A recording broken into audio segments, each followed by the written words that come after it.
টিকিচের আমাদের সকলকে স্বাগত। আজকে আমি বানাবো একদম অনুষ্ঠান বাড়ির মতো পনির দিয়ে চানা মসলা। তার জন্য পনিরটা আমি ভেজে তুলে কেটে নিয়েছি, আলুটা ভেজে নিয়েছি, কড়াতে অল্প একটু সাদা তেল দিয়েছি। এবার আমি দেখুন তেলের পরিবর্তে বাটার দেবো। বাটারটা সরাসরি তেলে দিলে জ্বলে যায়, তাই আমি অল্প একটু তেল দিয়ে দিয়েছি।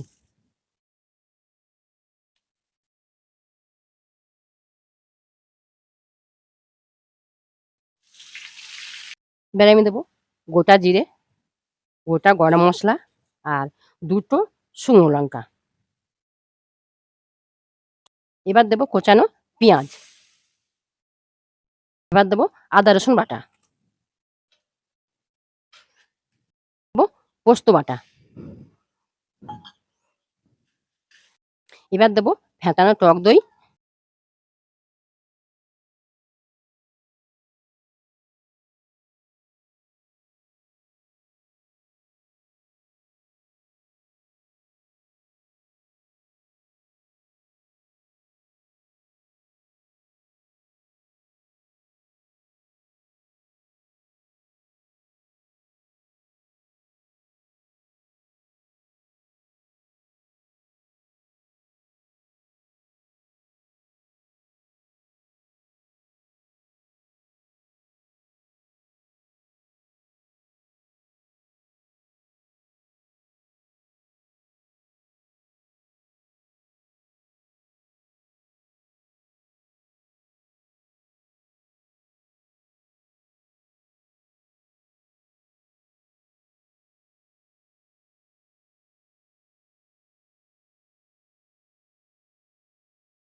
মসলার সাথে কাবলিচাটা খুব ভালো করে আমি কষিয়ে নিয়েছি।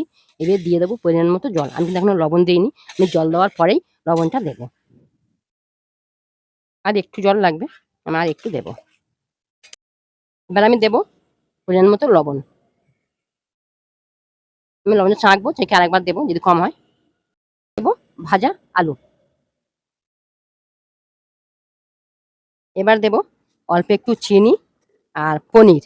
যে পনিরটা আমি ভেজে টুকরো করে রেখেছি, পনিরটা দিয়ে দেবো।